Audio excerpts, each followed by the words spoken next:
sapa dulu mama kita sebagai narasumber di pagi ini dalam kearifan lokal Sumatera Barat, Dr. Saiful Yazan Tuanku Mangkudun. Assalamualaikum warahmatullahi wabarakatuh, Mak. Waalaikumsalam warahmatullahi wabarakatuh. Bagaimana audio saya, Bung Adit? Sangat jernih, Mak, jernih sekali. Ini mohon maaf, ini ada yang noise di sekitar barangkali nanti. Mudah-mudahan tidak terlalu mengganggu. Sampai saat ini sepertinya masih bisa, Mak. Masih dalam kondisi yang stabil lah gitu ya, normal ya. Kalau terlalu difokuskan pendengarannya mungkin, tapi kita akan ada pembicara suara-suara kita juga, insya Allah aman. Baik, Mak Tuanku, katanya lagi lebih tinggi, Mak ya? Iya, ini ada kegiatan biasalah, kampus perlu refreshing akhir tahun dengan seminar-seminar. Iya, penyegaran ya. Baik. Terima kasih, Mak. Di sela-sela seminarnya masih ada juga nih waktu Mama untuk surau. Sehingga kita Amin, mudah-mudahan. Iya, kita masih bisa melanjutkan kearifan lokal ini. Baik, Mak. Terinspirasi dari 10 November begitu ya, Mak ya. Bertepatan sekali nih ya. Bertepatan harinya enggak ya, tanggalnya. Tapi satu hari menjelang 10 November ini menarik ketika kita coba melanjutkan pembicaraan kita ke arah pahlawan gitu ya, Mak ya. Karena memang sebelum ini sepertinya kita sudah mengarah juga nih ya, pemuda gitu ya, Mak ya. Paganagari juga ada nilai kepahlawanan di sana sepertinya, pastinya demikian ya. Nah, sekarang kita akan mengkristalkan di pembicaraan tentang seputar kepahlawanan ini dalam topik kearifan lokal di balik sosok pahlawan dari Minangkabau. Wah, ini menarik, Mak. Baik, Mak Tuanku, sebelum lebih jauh tentang topik ini, barangkali ada baiknya Mak sampaikan juga apa yang dimaksud ini dalam topik kita ini. Silakan, Mak Tuanku. Baik, terima kasih Bung Adit dan sanak pendengar RRI Perempat dimanapun berada. Minangkabau atau dalam bentuk sekarang itu Sumatera Barat menyumbang cukup banyak pahlawan yang sudah di SK-kan oleh presiden-presiden di Indonesia. Ada 16 yang tercatat oleh kita. Iya. Itu kalau di luar Pulau Jawa, maka Sumatera Barat provinsi yang paling banyak menyumbang pahlawan itu. Hanya terpaut satu angka daripada Yogyakarta. Yogyakarta itu 17. Kemudian, nah di luar Pulau Jawa, Sumatera Barat atau Minangkabau itu menyumbang 16 pahlawan. Kita bisa sebut satu persatu, mulai dari Muhammad Hatta, Syahrir, Sultan Syahrir, kemudian ada Haji Ilyas Yakub, ada Tan Malaka, itu yang paling pertama sebenarnya yang diberikan gelar pahlawan oleh presiden pertama kita. Ada Tan Malaka, ada Haji Agus Salim, ada Abdul Muiz, dan nama-nama itu sudah dipakai untuk jalan-jalan di berbagai kota di Indonesia. Kemudian ada Profesor Hamka, Haji Abdul Malik Karim Amalullah. Kemudian yang sangat terkenal sebagai pemuda pemikir kerangka negara itu Muhammad Yamin. Sejak tahun 1928 dia sudah memasukkan pikiran-pikirannya ke dalam Sumpah Pemuda sampai kepada penyusunan Pancasila dan Undang-Undang Dasar 45. Kemudian ada Tuanku Imam Bonjol, ada dua orang wanita, Hajah Rangkayu Rasuna Said dan satu lagi perempuan juga, namanya Rohana Kudus kelima ya. Rohana Kudus, Rohana wartawan. Kudus. Iya, Rohana Kudus ya. Rohana Kudus. Jadi ada dua perempuan. Mudah-mudahan dalam waktu dekat Siti Mangkopoh juga berhasil ya. Sedang diajukan. Iya, sedang diajukan. Sedang pendeka itu ya. Untuk Sumatera Barat Siti Mangkopoh sudah dianggap sebagai pahlawan, tapi untuk nasional belum dihasilkan. Masih ada Bagindo Aziz Khan, ada Maijen Adnan Kapaugani, ada Muhammad Nasir yang pernah jadi Perdana Menteri dan pernah jadi presiden Rabitah Islami di sedunia. Hmm. Kemudian ada yang terakhir sekali seorang cendekiawan yang memperkenalkan tentang film ke Indonesia, Usmar Ismail. Usmar Ismail yang Bung Adit, namanya justru kenapa yang menarik membicarakan pahlawan dari Minangkabau agak berbeda dengan pahlawan-pahlawan dari daerah lain. Pahlawan dari provinsi yang lain atau dari suku yang lain itu lebih banyak adalah para pahlawan yang berkarir di medan perang. Banyak pahlawan-pahlawan di medan perang dari berbagai suku di Indonesia. Dan posisi mereka itu umumnya panglima perang atau dalam bahasa Belanda itu pemberontak di zaman pemerintahan Hindia Belanda. Tetapi di Minangkabau beda. Dari 16 itu hanya satu orang yang memimpin perang. Hanya Tuanku Imam Bonjol saja. Kalau di suku bangsa yang lain itu umumnya adalah raja-raja dan panglima-panglima perang yang menjadi pahlawan karena mereka memberontak pada pemerintah Hindia Belanda. Untuk Minangkabau dari 16 itu hampir 100% adalah intelektual, para pemikir dan orang-orang yang punya gagasan-gagasan brilian untuk pembentukan negara. Bahkan banyak ahli-ahli pidato, orator-orator ulung, termasuk wanita atau perempuan yang berdua itu adalah 2 orang orator dan 1 orang jurnalis hebat. Jadi pahlawan dari Minangkabau bukanlah pahlawan yang memegang senjata, ya kecuali Imam Bonjol. Imam Bonjol pun sebenarnya bukan panglima perang sungguhan, dia lebih banyak sebagai imam dari masyarakat, imam dari kaum muslimin. Kalaupun dia punya pasukan menentang Belanda, dia itu bukan orang yang berperang sebagai tentara, dia adalah seorang ulama. Nah, di Minangkabau, para pahlawan yang menonjol itu ternyata bukan orang yang suka berkelahi, tapi orang yang suka beradu pikiran. Begitu barangkali pengantarnya, Bung Adit. Iya, baik Mak ya. Jadi itu nampak perbedaan ya Mak ya, perbedaan yang cukup mencolok dengan daerah-daerah lain kalau pahlawan yang berasal dari Sumatera Barat Mak ya.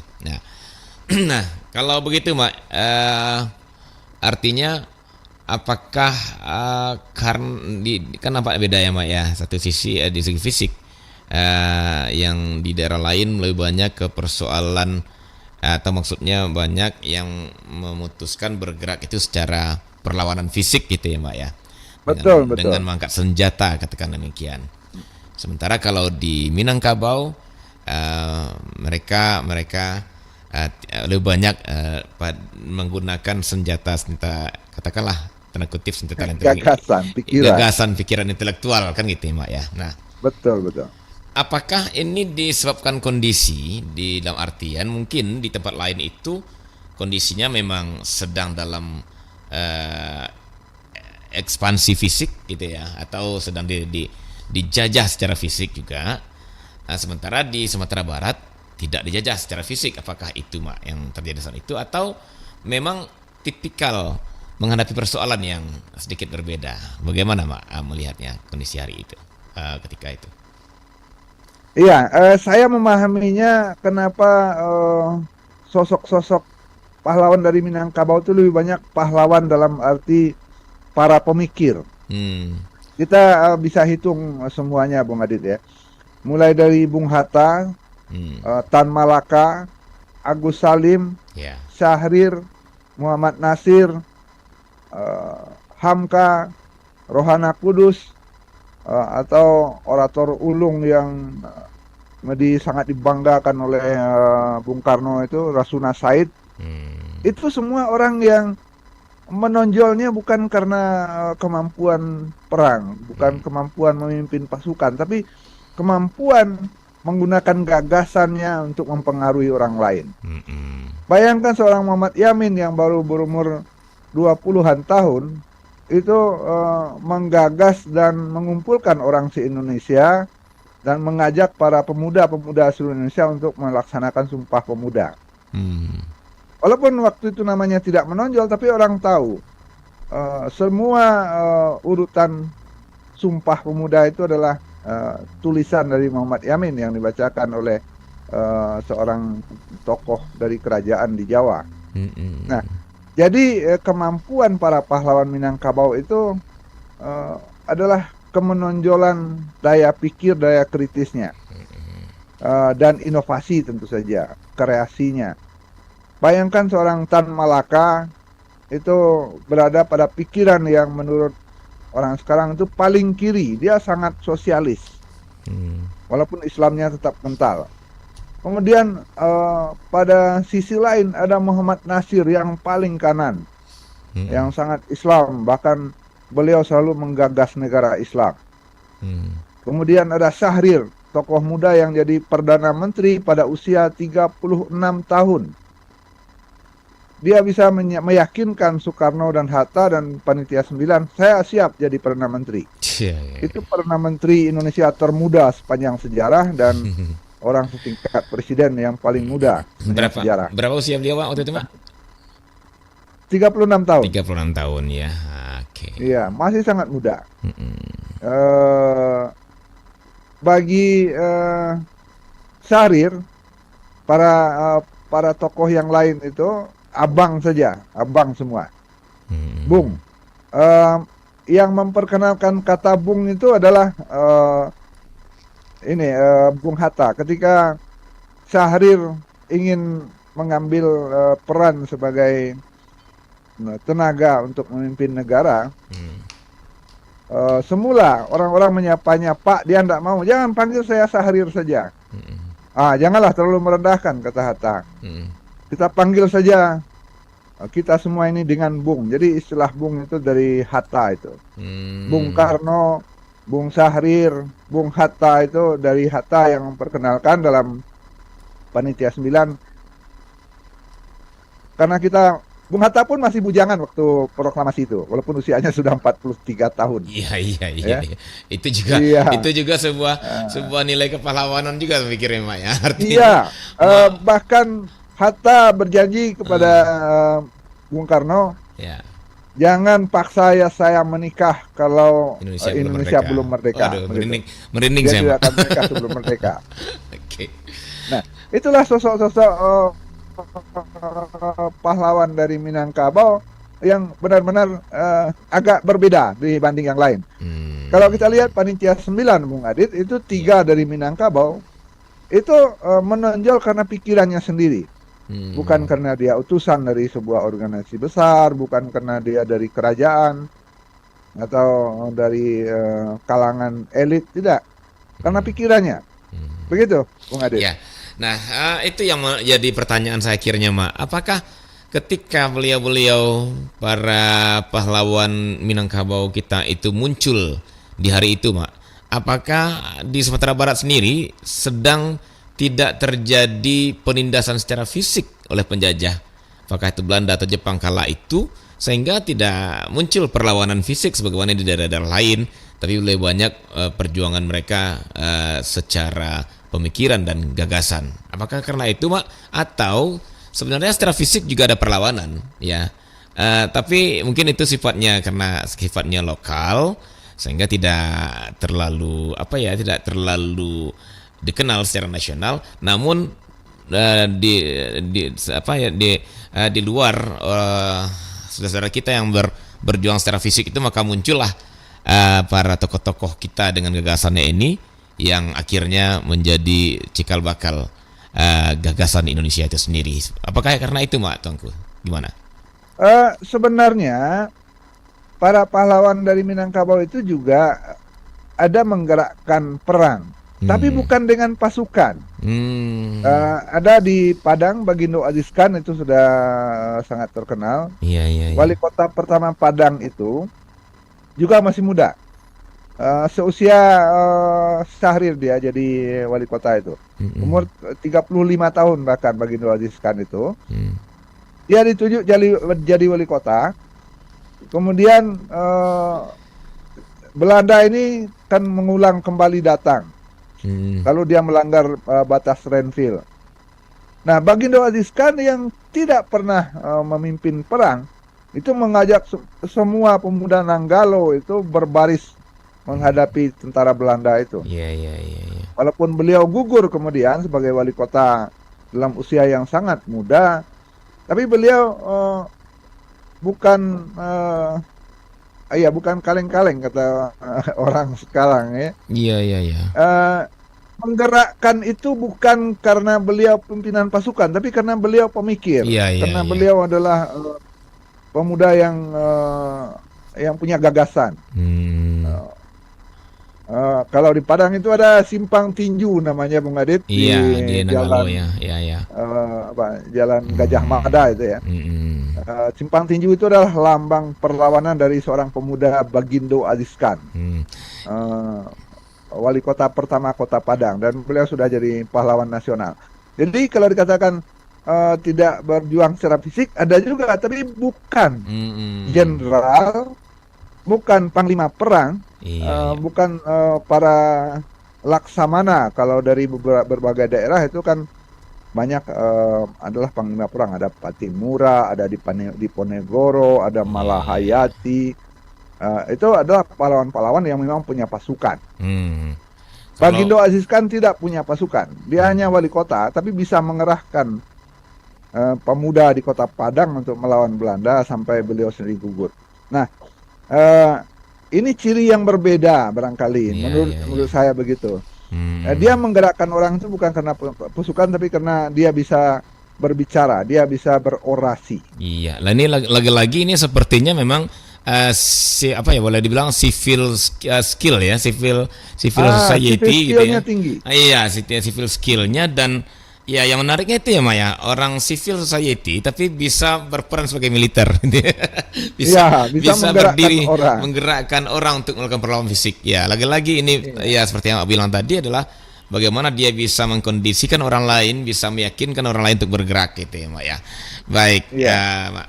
Nah, jadi memang kalau begitu pada akhirnya kita melihat orang-orang Minangkabau atau para pendahulu kita di Minangkabau ini sepertinya memang lebih cenderung melihat perjuangan itu dari sisi gagasan, dari sisi ide, dari sisi istilahnya negosiasi, begitu banyaknya kita lihat Mak ya. Nah, tentu muncul pertanyaan Mak, kenapa orang Minangkabau lebih cenderung memilih itu ketimbang memilih kontak fisik? Nah, kan itu istilahnya kontak fisik ya Mak ya. Kenapa? Padahal kan kalau biasanya orang ketika menyebut berjuang itu kan asosiasi pemikiran lebih kepada bagaimana kita membunuh banyak penjajah, membunuh banyak lawan, merebut secara fisik, dan setelah itu baru merdeka, kan gitu Mak. Nah, tapi ada contoh satu pahlawan Minangkabau itu yang khas Bung Adit, namanya Haji Agus Salim. Beliau itu seorang guru sekolah rakyat. Guru beliau ya, guru rakyat sekolah rakyat ya. Oke. Keadaan beliau sangat miskin. Bahkan menurut ceritanya ketika beliau ada anak beliau meninggal di tahun 45 itu, kain untuk kafan saja tidak ada. Akhirnya apa? Anak beliau itu dikuburkan hanya dengan bungkus tikar. Apa kata beliau? Biarlah yang meninggal itu kita kafani dengan tikar saja. Pakaian yang ada ini untuk yang hidup. Nah, begitu miskinnya. Tapi beliau adalah seorang andalan bagi Bung Karno untuk berbagai konferensi, perundingan dengan Belanda, dengan PBB, dengan Inggris. Kemana pergi, beliaulah yang diutus sebagai pimpinan rombongan untuk berunding, untuk mempertahankan kedaulatan Indonesia yang sudah dimerdekakan.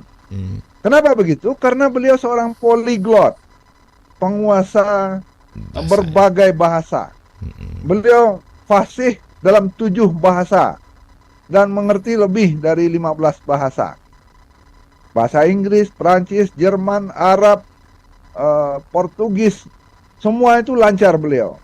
Jadi ada kisahnya Haji Agus Salim ini ketika masuk dalam istana Buckingham di Inggris itu dalam sebuah perundingan dengan para diplomat tentara sekutu. Haji Agus Salim ini tampil dengan gayanya sendiri. Dia tidak pakai celana, tidak pakai jas, dia pakai sarung. Pakai sarung kemudian merokok. Rokoknya rokok kretek. Rokok kretek yang digulung. Nah, yang lucunya begini. Ketika para diplomat dari Prancis mempergunjingkan beliau di meja mereka, diplomat Prancis itu berbahasa Prancis tentu saja. Yang digunjingkannya kira-kira begini. Ini makhluk dari mana ini? Sudah pakaiannya seperti orang primitif, yang dibakarnya juga bau sekali. Kalau rokok kretek itu bagi mereka kan sangat kentara bau cengkehnya. Dengan percaya dirinya seorang Agus Salim menghampiri meja itu dan bicara dalam bahasa Prancis yang sangat fasih dan mengatakan, "Oh tuan-tuan belum tahu saya. Saya ini dari sebuah negara yang paling kaya. Begitu kayanya negara saya itu, negara kami itu, sehingga bangsa Tuhan berbondong-bondong ke sana untuk mencari bau yang Tuhan katakan ini. Ini namanya rempah-rempah, tuan-tuan." Dia berbicara dalam bahasa Prancis sambil menghisap rokok kreteknya itu. Terengangalah semua diplomat Prancis itu. Oh ternyata orang ini orang hebat.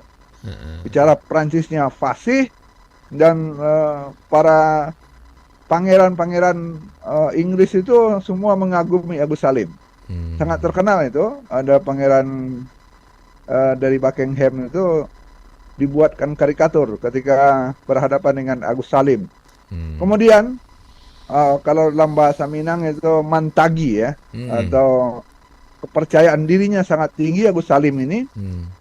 Dia berani menatap mata siapapun lawan bicaranya. Itu gaya Minang katanya. Kenapa orang yang satu ini tidak mau menunduk ketika bicara, kata orang-orang itu. Orang Inggris itu kan tinggi. Agus Salim ini menatap kening orang ketika bicara.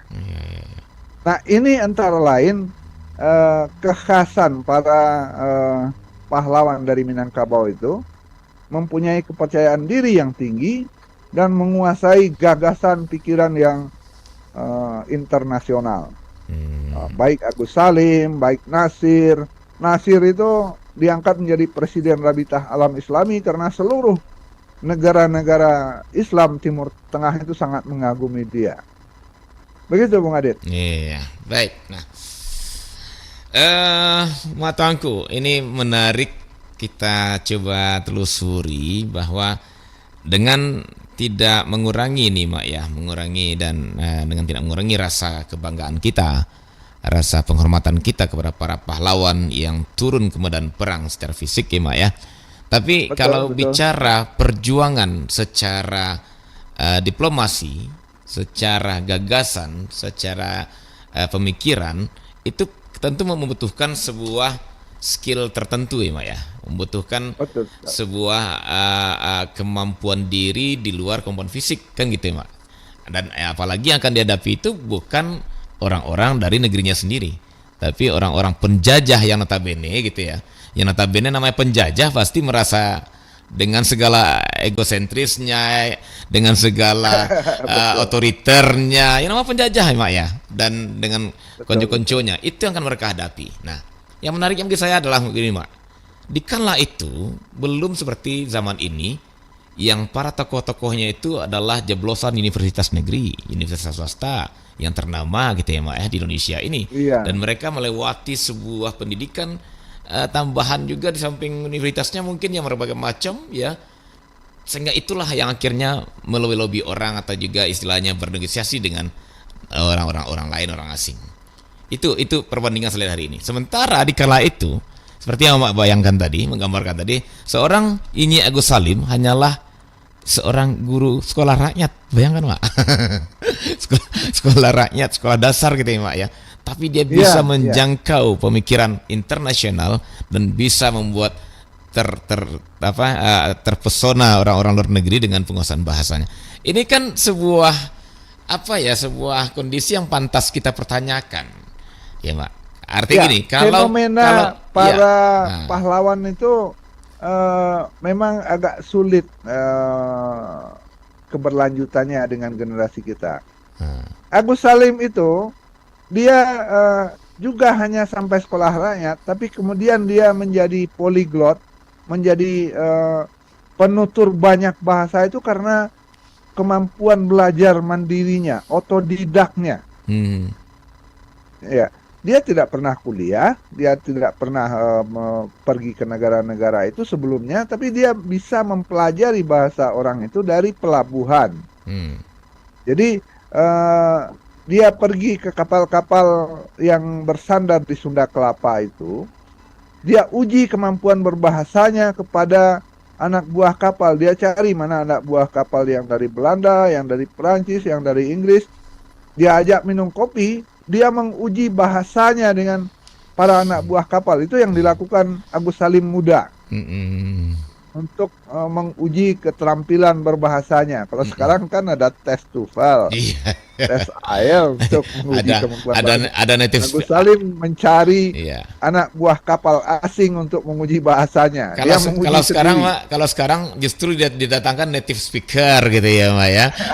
Ya, untuk menguji bahasa asingnya. Kalau ini enggak, Gus Salim sendiri yang mencari sendiri gitu ya Mak ya untuk menguji. ya, Itu salah satu ya untuk kearifan. menguji bahasanya dia cari para ABK-ABK di Sunda Hmm, Kelapa yang turun dari kapal itu. hmm, Dia sapa, dia perkirakan ini orang Prancis, dia sapa, dia ajak hmm, ke warung kopi untuk ngobrol. hmm, Semula dia sudah siapkan uang untuk mentraktir orang itu, tapi ketika orang itu juga mendapatkan cerita tentang Indonesia, hmm. orang itu yang mentraktirnya. Iya, iya, iya. Bahkan kemudian dia banyak teman dari luar negeri, anak buah kapal itu yang masih menghubungi dia ketika dia menjadi menteri luar negeri. Dia menteri luar negeri yang sangat dihormati di PBB.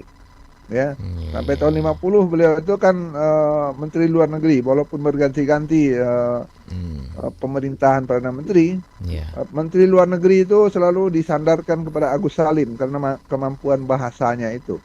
Hmm, Nah, jadi otodidaknya itu benar-benar lahir dari perjuangan untuk menguasai berbagai bahasa dengan segala cara yang dia bisa.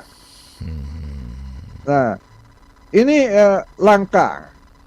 Jadi dia menjadi menteri luar negeri, dia jadi diplomat, dia menjadi utusan ke berbagai perundingan yang dikirim oleh Bung Karno, sampai ke PBB, sampai ke Renville.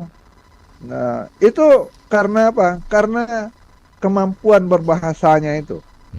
Begitu Bung Adit. Baik, Yang ya. didapat juga dengan cara yang tidak biasa. Ya. Oke, Mak. Kalau umpamanya penguasaan bahasa yang sekian banyak itu memang langka, Mak ya. Kita akui pasti langka. Kita menguasai satu bahasa asing aja tuh udah dengan langgang gitu ya, Mak ya. Kan juga. Nah, namun saya melihat sesuai dengan topik kita, kearifan lokal. Nah, ini kita mau ke sana, Mak. Kearifan lokal yang bisa kita petik dari sana apa kira-kira gitu ya, dari seorang Agus Salim yang notabene hanya guru sekolah rakyat ya, TSD sekarang, kemudian ketika di forum internasional saja saya melihat di sana pertama semantap apapun penguasaan bahasa seorang Agus Salim, ketika dia tidak mempunyai wawasan dia juga tidak akan bisa maju di sana. Betul. Ketika dia tidak punya mantagi yang Mak bilang tadi ya, melihat kening orang itu memang itu ciri khas orang Minang ya Mak ya. Minang pantang menunduk. Pantang menunduk kalau ngomong ya Mak ya. Walaupun kita setara kan itu mungkin kesetaraan tadi itu ya Mak ya, egalitarian ya. Sebelum saya lupa Bung Adit tentang kesetaraan itu, ada satu lagi yang khas juga seperti ada Agus Salim itu, namanya Tan Malaka. Iya. Tan Malaka itu sangat terkenal di Eropa Timur, di Polandia, di Skandinavia sampai ke Rusia. Dia sangat terkenal ketika sebelum kemerdekaan itu dia menjelajah ke berbagai negara Eropa Timur itu, sehingga dia mengerti tentang komunisme. Nah, ya. iya. Ketika dia pulang ke Indonesia, disapa oleh Bung Hatta. Bung, kenapa Anda tidak menjadi tokoh saja di Rusia itu? Ah, Anda kan sangat terkenal di Komintern. Komintern itu Komunisme Internasional. iya ya. Apa jawab Tan Malaka? Bagaimana lagi, Bung? Punggung saya ini tulangnya lurus. Nah, itu kiasan dalam bahasa Minang. Iya Wah, ya. dia tidak bisa membungkuk. Iya iya. Dia tidak bisa menghormat berlebihan kepada Stalin dan Lenin. Iya iya iya. Teman sepermainannya di Eropa waktu itu. Nah, itulah Tan Malaka yang tetap berdiri berhadapan dengan siapapun tokoh dunia. Iya iya iya. Nah, sama dengan Agus Salim tadi. Hmm. Walaupun rata-rata orang Eropa itu tinggi hampir 2 meter, dia hanya semeter 50, Hmm. dia tetap menatap kening orang itu. Itu Hmm. banyak karikaturnya bagaimana Agus Salim menatap pangeran dari Buckingham yang tinggi menjulang itu. Iya iya. Nah, ini saya pikir karena latar belakang kebudayaan egaliternya Minangkabau. Iya betul. Hmm. Bagaimana egaliternya masyarakat Minangkabau yang menyebabkan tidak ada yang terlalu tinggi Hmm. bangsa lain itu. Duduk sama rendah, tagak sama tinggi. Hmm. Nah, ini meresap ke dalam sanubari mereka sehingga mentagi atau karismanya itu tumbuh. Hmm. Tidak ada rasa takut menghadapi bangsa asing. Iya, iya, Itu Bang iya. Adit. Baik, Mak. Nah, kemudian Mak, sekali lagi saya pengen membuat sebuah kesimpulan seperti ini bahwa di kala itu perjuangan-perjuangan gagasan, perjuangan-perjuangan melalui ide, pemikiran itu pasti saya pastikan tidak semudah hari ini gitu, Pak. Tidak semudah Jelas, hari ini jelas. di mana di mana alam demokrasi ya kebebasan berpikir itu sudah ada ruangnya hari ini dan Iya. orang-orang yang masuk yang bisa masuk ke sana juga berasal dari didikan gemblengan perguruan tinggi yang sudah begitu matang ditambah dengan undang-undang dan semacamnya. Ini enggak saya coba memisahkan ini Mak, yang memisahkan asosiasi kita yang terjadi kala itu dengan hari ini. Kita bayangkan di kala itu ketika pendidikan belum seperti sekarang, ketika yang dihadapi itu adalah penjajah dengan segala kediktatorannya, dengan segala egosentrisnya yang luar biasa. Kemudian juga dalam situasi yang tidak pasti ya, dan tidak pembiayaan seperti sekarang ya. Tapi hadir tokoh-tokoh seperti beliau itu. Nah, yang jadi pertanyaan saya gini, Mak. Kalau tadi Mak bilang bahwa langka Gus Salim, saya sepakat langkanya itu penguasaan bahasa. Tapi lagi-lagi Ya. kearifan lokal yang ada di diri Gus Salim, saya pikir bukan satu yang harus kita pandang langka, tapi adalah Ya, bentukan ya. dari sebuah kebudayaan. Bentukan. Ya. Kenapa saya bilang itu, Mak? Berarti memang itu seperti juga yang terjadi pada Bung Hatta gitu ya.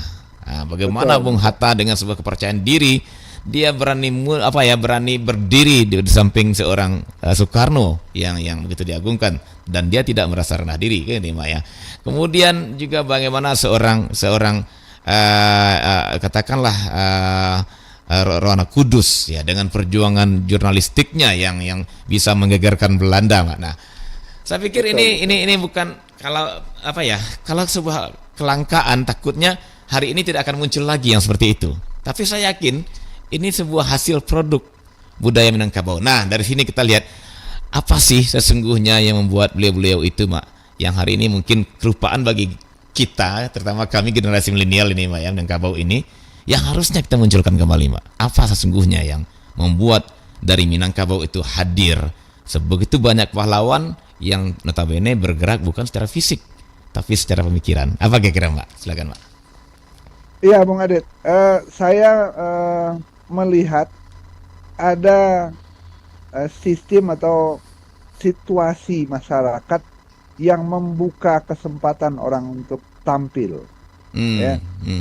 Eh, bahkan memaksa orang untuk tampil. Iya, iya. Tidak boleh bersembunyi dalam keadaan perang atau dalam keadaan kacau itu tidak boleh bersembunyi, tapi harus tampil ke depan. Dan itu bukan hanya untuk laki-laki, untuk perempuan juga. Artinya apa?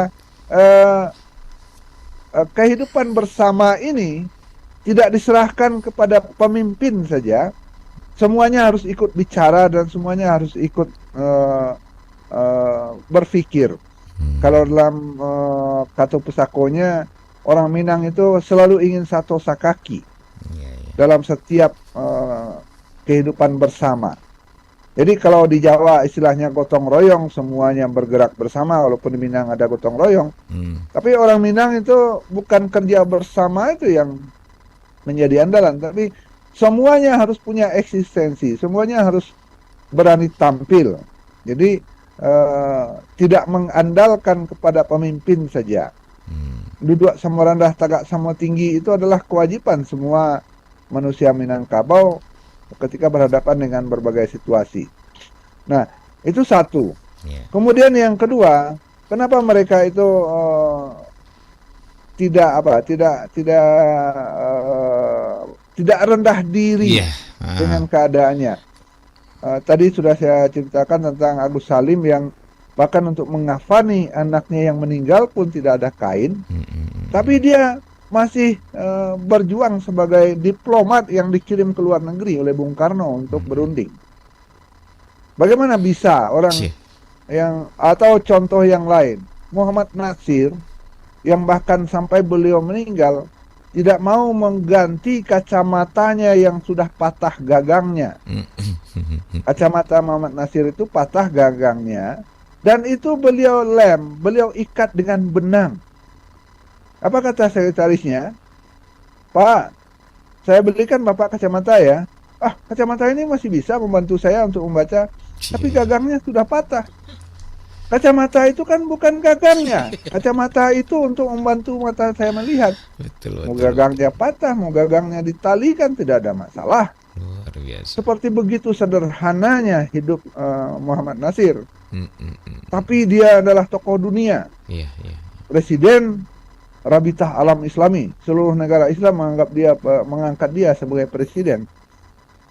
Bahkan ada kecemburuan Buya Hamka. Buya Hamka itu kan pernah diberikan doktor honoris causa di Al-Azhar. Dia sudah pahlawan yang dikenal di berbagai tempat. Tapi ketika dia sampai di Mesir itu, Buya Hamka ini sempat cemburu. Kenapa cemburu? Semua tokoh yang menyelami dia menanyakan, Kaifa Nasir? Bagaimana keadaan Nasir? Di mana dia sekarang? Ini seorang Hamka sudah hadir di depan mereka, masih ada yang lebih besar ternyata. Begitu kata Hamka, dia cemburu. Begitu Bang Adit. Jadi baik. Artinya begini, mereka itu orang-orang besar yang saling membesarkan dan tidak mau rendah di hadapan bangsa-bangsa di dunia. Atau kita bicarakan tentang seorang wanita yang ahli ahli orasi, ahli pidato, yang dikatakan oleh Bung Karno sebagai singa podium. Perempuan yang singa podium, Rasuna Said itu, kalau dia sudah pidato itu satu lapangan itu orang semua terdiam. Bung Karno dalam masa-masa kesulit di tahun 58-an ketika konstituante itu menyerang dia, dia membawa Rasuna Said ini ke berbagai kota untuk berpidato bersama. Sebelum Bung Karno pidato, Rasuna Said dulu berpidato. Seorang perempuan. Dan harus diingat, Rasuna Said adalah perempuan pertama di Indonesia yang dipenjarakan oleh Belanda karena pidato. Bayangkan, perempuan yang baru punya anak satu penjara oleh Belanda. Baik. Pidatonya. Begitu Bang Adit. Baik Pak Tuanku, ada hal menarik yang ingin saya tanyakan ya Tuanku, persoalan egalitarian dan juga bagaimana munculnya kepercayaan diri itu pasti berawal dari sebuah kebebasan berpendapat. Namun sebelumnya kita coba di 812-414 ada telepon. Halo, assalamualaikum. Waalaikumsalam sih. Ya, oke Bu Mel, silakan Bu Mel. Saya dengar tadi masalah pahlawan, senang sekali Mak Tuanku menyampaikannya. Iya, silakan. Namun di sini hal yang menarik, kalau sekarang para pemuda Indonesia tidak ikut berperang karena dia sudah menyaksikan dan menikmati kemerdekaan dari hasil jerih payah para pahlawan. Namun di sini apa hikmah yang lebih terbaik untuk generasi muda yang akan datang bagi ranah Minang? Mohon penjelasannya Mak Tangku. Sekian, terima kasih Mbak. Waalaikumsalam warahmatullahi wabarakatuh. Menarik Mak Tangku, pertanyaan Bu Mel. Apa yang bisa kita tarik dari cerita kita tentang para pahlawan Minangkabau tadi? Kalau kita serahkan ke kearifan lokal yang bisa kita petik untuk kita adopsi hari ini gitu. Nah, namun sebelum Mama menjawab pertanyaan Bu Mel, barangkali bisa diselipkan juga yang saya sampaikan tadi, bahwa saya lihat salah satu yang membuat hadirnya para tokoh-tokoh itu dikala itu selain dari kondisi sosial masyarakat, bukankah karena bebasnya berpendapat di ranah Minang gitu. Artinya tidak mungkin seorang Agus Salim yang hanya kehidupan sosial seperti itu, tapi begitu betul lepas dirinya, mengekspresikan dirinya ketika budaya yang bentuknya itu bukan budaya kebebasan berpendapat. Bagaimana menurut Mak Tuanku? Silakan. Betul. Jadi demokrasi di Minangkabau itu sudah diajarkan sejak nenek moyang. Tidak ada batasan untuk menyampaikan gagasan, menyampaikan hal baik itu, bahkan dilatih untuk menyampaikan gagasan. Kecil-kecil sudah diajarkan untuk berpidato adat, diajarkan untuk berunding. Ya, di berbagai negari namanya rundiang, pesambahan, panitahan. Kemudian Bung Adit, ada kesetaraan, ada posisi bagi untuk laki-laki dan perempuan itu dalam masyarakat secara setara. Laki-laki sebagai pengatur dan wanita sebagai pemilik dari harta pusaka itu menyebabkan mereka hidup setara. Kemudian ada tantangan.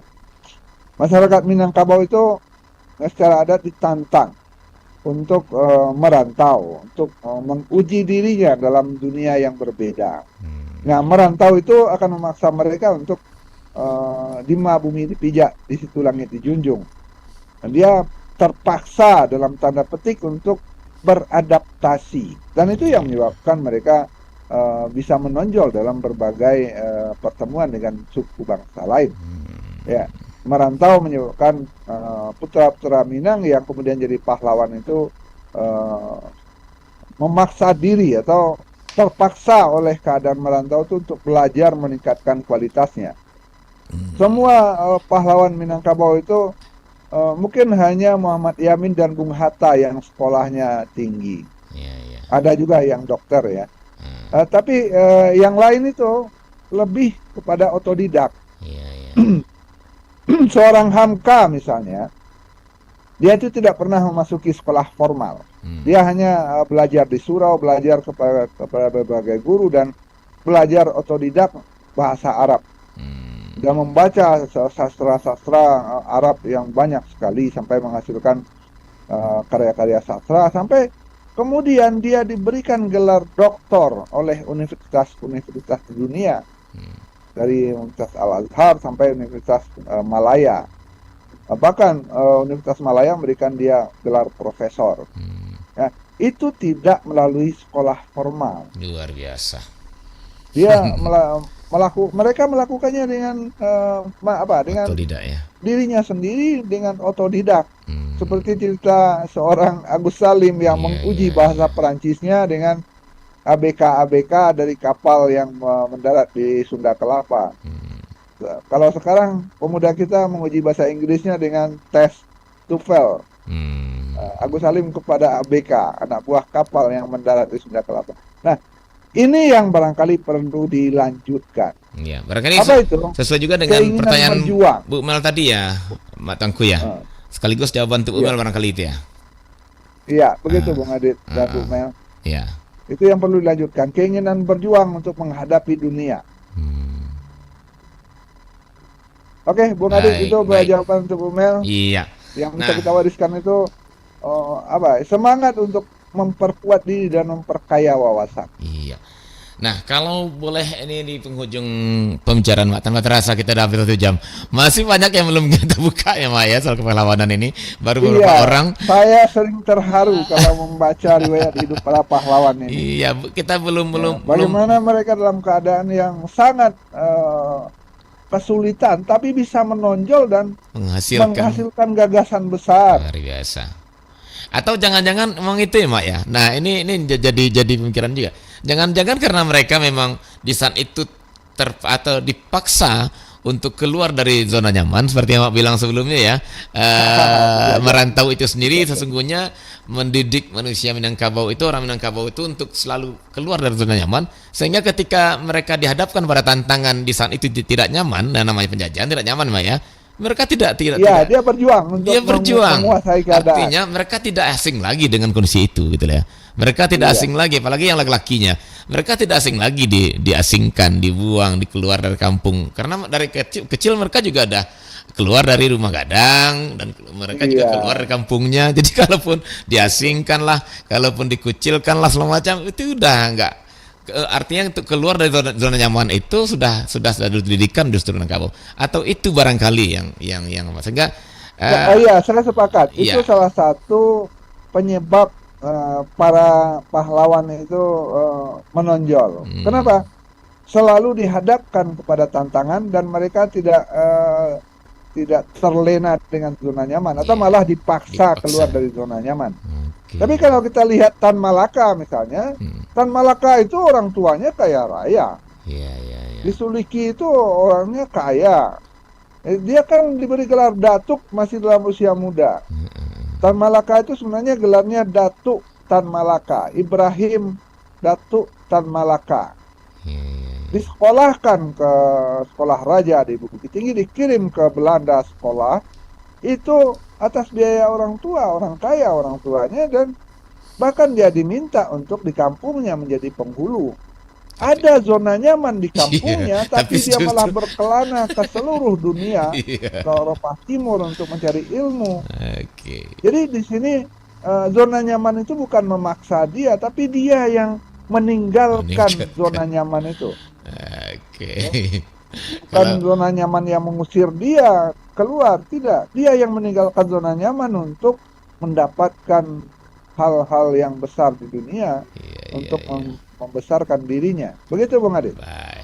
Baik Mak, menarik nih, masih banyak yang ingin didiskusikan, diperbincangkan persoalan ini, apalagi saya menarik juga satu hal Mak tentang Tan Malaka. Di satu sisi orang menyebutnya adalah, kalau Mak tadi sempat mengungkapkan beliau sangat sosialis gitu ya Mak ya, bahkan teman dari Stalin ya, kita bilang teman dari Stalin ini Mak ya.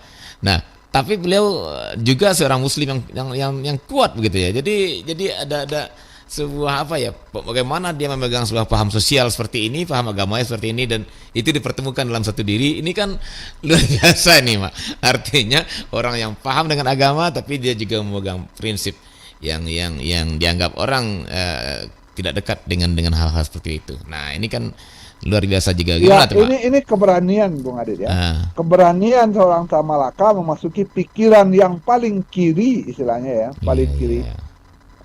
Dari pemikiran itu, komunisme, sosialisme, dia masuki. Padahal itu kan berisiko. Tapi dia tidak tercerabut dari akarnya sebagai orang Minangkabau yang beragama Islam. Nah, padahal kan itu berisiko dalam pandang orang kampungnya sendiri, Mak.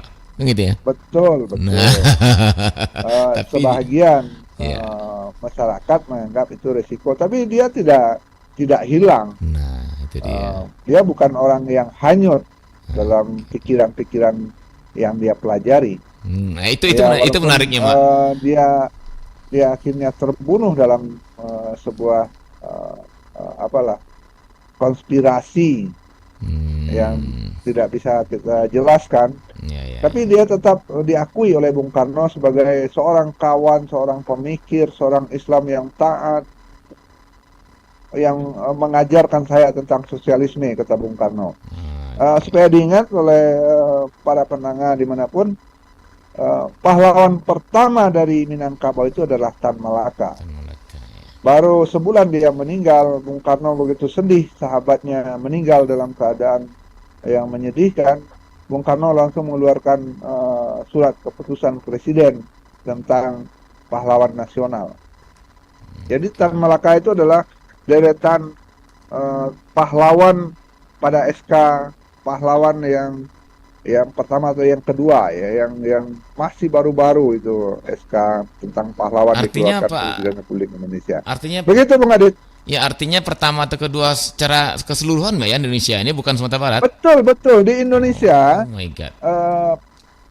SK pahlawan itu baru dituliskan pada tahun akhir tahun 1950-an. Dan Tan Malaka meninggalnya juga kan sekitar tahun-tahun itu. Jadi belum banyak pahlawan yang di-SK-kan oleh presiden, dan Tan Malaka adalah barisan pertama itu.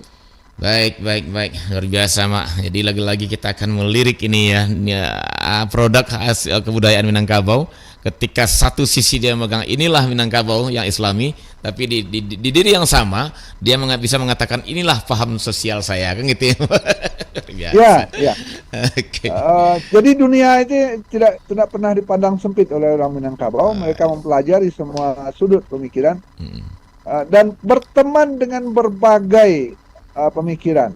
Ada satu lagi contoh yang perlu juga diketahui oleh masyarakat. Seorang Muhammad Nasir yang Islam garis keras, Islam kanan lah kata orang begitu.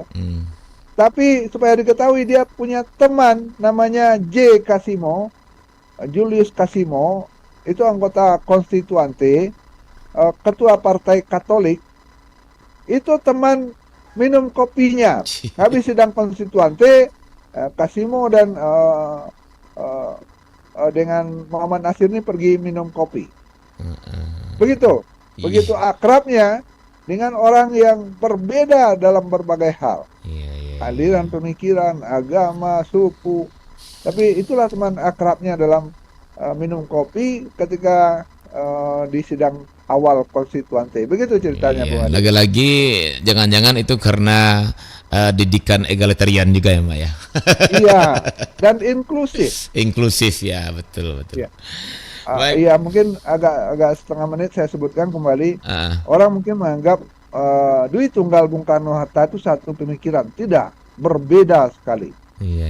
Ya, pikiran seorang Bung Karno dengan Bung Hatta itu sangat berbeda, walaupun mereka adalah Dwi Tunggal yang satu tubuh dalam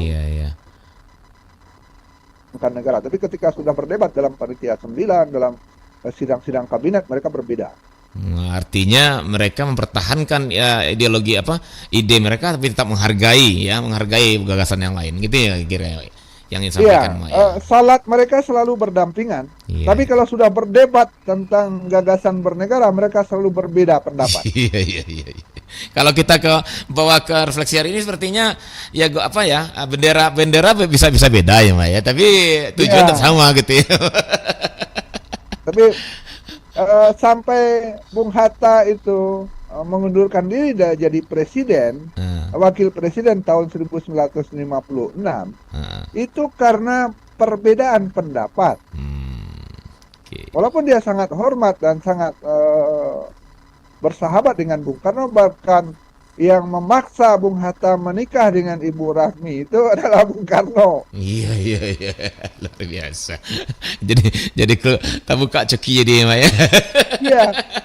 Jadi kan Bung Hatta ini mengatakan saya tidak akan menikah sebelum Indonesia merdeka. Nah, tahun 45 setelah diproklamasikan kemerdekaan, Bung Karno yang mengajak Ibu Inggit ini mencarikan istri untuk sebegitu akrabnya beliau ya Mak ya. Padahal pendapat beliau berbeda aluannya gitu ya Mak ya. Pendapat berbeda. Baik. Sampai ketika Bung Karno mengatakan Nasakom, nasional Islam dan agama dan komunisme itu jadi pilar negara, Bung Hatta mengatakan tidak. Kalau begitu saya mundur jadi wakil presiden.